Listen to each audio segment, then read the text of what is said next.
গোপালগঞ্জের সহিংসতায় ৭৫ জনের নাম উল্লেখ সহ অজ্ঞাত ৪০০ জনকে আসামি করে সন্ত্রাস বিরোধী আইনে মামলা হয়েছে।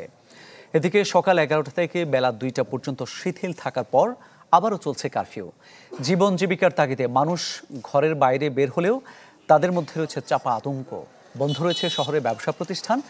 গেল রাতের অভিযানে আরও ২০ জনকে গ্রেপ্তার করেছে আইনশৃঙ্খলা বাহিনী। এদিকে ঢাকা মেডিকেলে আরও একজনের মৃত্যু হয়েছে। এ নিয়ে মৃতের সংখ্যা দাঁড়ালো ৫ জনে। দেখা যাবে না কয়টা আপনার এই ছবিগুলো।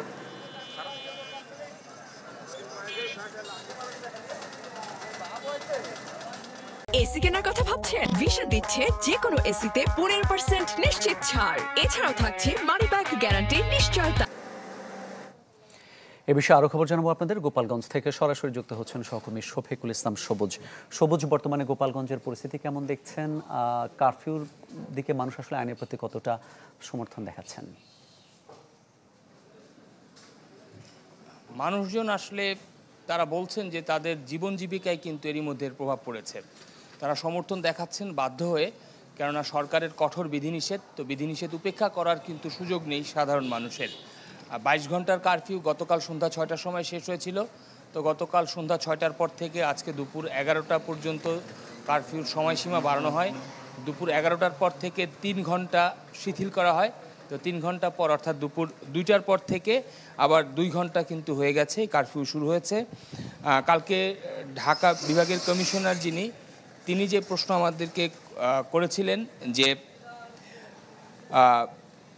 কালকে যে তথ্য আমাদেরকে তিনি জানিয়েছিলেন, সেই তথ্য হচ্ছে আজকে দুপুর ২টার পর থেকে যে কারফিউ শুরু হবে, এই কারফিউ আসলে সন্ধ্যা ৬টায় শেষ হবে কিনা তা কিন্তু স্পষ্ট করেননি। অর্থাৎ পরিস্থিতি বিবেচনা করে পরবর্তী করণীয় বিষয় সিদ্ধান্ত নিয়ে আসলে জানানো হবে যে কারফিউ বাতিল করা হবে না কারফিউর সময়সীমা বাড়ানো হবে।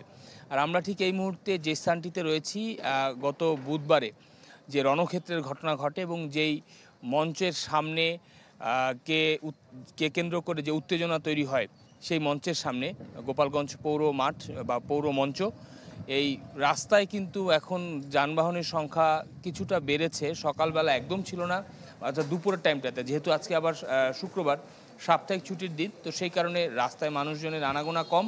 তবে যারা এই শহরের যে দৈনিক কাজ করেন, অর্থাৎ দিনমজুর যারা, তাদের কিন্তু দুর্ভোগ অনেক বেশি পোহাতে হচ্ছে। কাঁচামালের ব্যবসা যারা করেন, বিশেষ করে ফলের ব্যবসায়ী যারা, তাদের ফল কিন্তু পচন শুরু হয়েছে।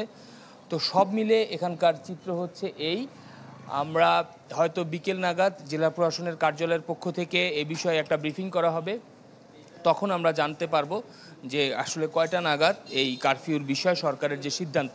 আর এই মঞ্চের যে আসবাব ছিল, সামিয়ানার যে বাঁশ, কার্পেট, এগুলো এখান থেকে অপসারণ করা হচ্ছে।